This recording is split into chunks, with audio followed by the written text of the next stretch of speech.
Salut tout le monde, aujourd'hui je vous parle de la nouvelle collection de Urban Decay, Alice Through the Looking Glass. Donc le film Alice Through the Looking Glass, qui est la suite de Alice in Wonderland, qui est sorti en 2010, je crois, le film, qui n'était pas réalisé par Tim Burton, mais qui est produit par Tim Burton, donc l'esprit, le feeling Tim Burton. La suite sort, et puis comme la première fois, Urban Decay a fait encore une fois une collection maquillage en collaboration avec Disney, qui sont les producteurs. Long story short. Cette année, on a droit à une palette de fard à paupières et à 5 rouges à lèvres, et oh my god, les rouges à lèvres sont malades. Je vais commencer par vous montrer la palette. Premièrement, la palette est magnifique.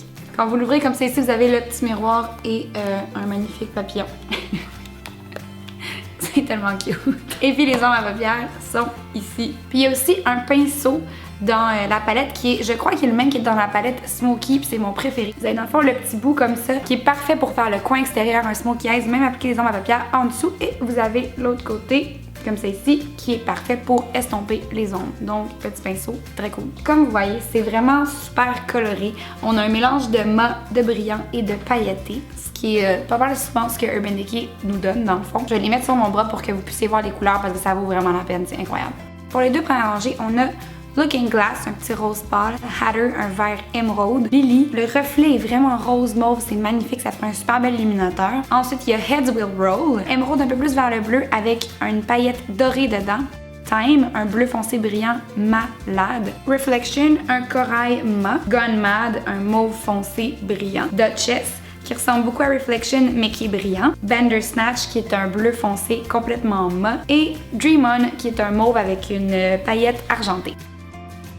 Pour les deux dernières rangées, il y a Dormhouse qui est un brun chaud avec une petite paillette dorée. Paradox qui est un orangé très brillant. Kingdom qui est un brun avec un reflet un peu rosé magnifique. Salaz and Grum qui est une espèce de canneberge vraiment brillant. Chronosphère qui est un brun un peu brillant. Metamorphosis qui est un bleu un peu cobalt, un peu brillant, vraiment hot. Cake qui est un rose mauve magnifique. Chessboard qui est un brun mat. Royal Flush, vous voyez, il est super brillant, il est pâle, il est vraiment beau. Et Mirror qui est un gris avec un sous-ton mauve. Honnêtement, la palette est magnifique, c'est vraiment un bon mélange de couleurs neutres, beaucoup de bruns, surtout des bruns chauds, mais aussi des couleurs vraiment flash qu'on n'oserait peut-être pas acheter individuellement, mais que finalement c'est vraiment le fun d'avoir dans sa collection. Maintenant, je vais vous montrer les 5 différents rouges à lèvres sur moi. Le premier ici, c'est Alice, qui est brillant et translucide. J'ai mis un crayon beige avant pour qu'on voit vraiment bien la couleur. Il a l'air d'être très beige, un peu même orangé, mais pas du tout puisque le reflet est rosé.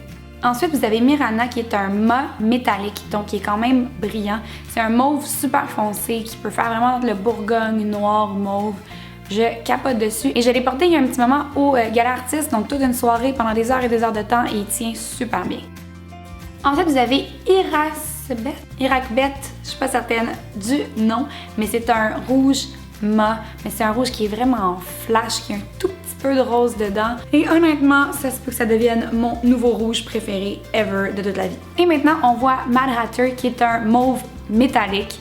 C'est pas une couleur qu'on peut porter tous les jours, on s'entend, mais c'est quand même une couleur vraiment cool.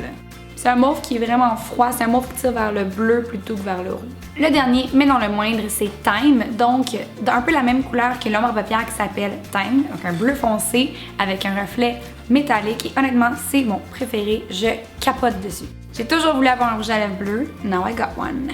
Merci beaucoup d'avoir écouté ma vidéo sur la collection Alice Through the Looking Glass de Urban Decay. J'espère que ça vous donne envie de l'essayer parce que moi, honnêtement, je l'aime énormément. Laissez-moi savoir dans les commentaires ce que vous voulez voir la prochaine fois. N'oubliez surtout pas de vous abonner à ma chaîne pour manquer aucune vidéo et puis nous, on se voit très bientôt. Bye!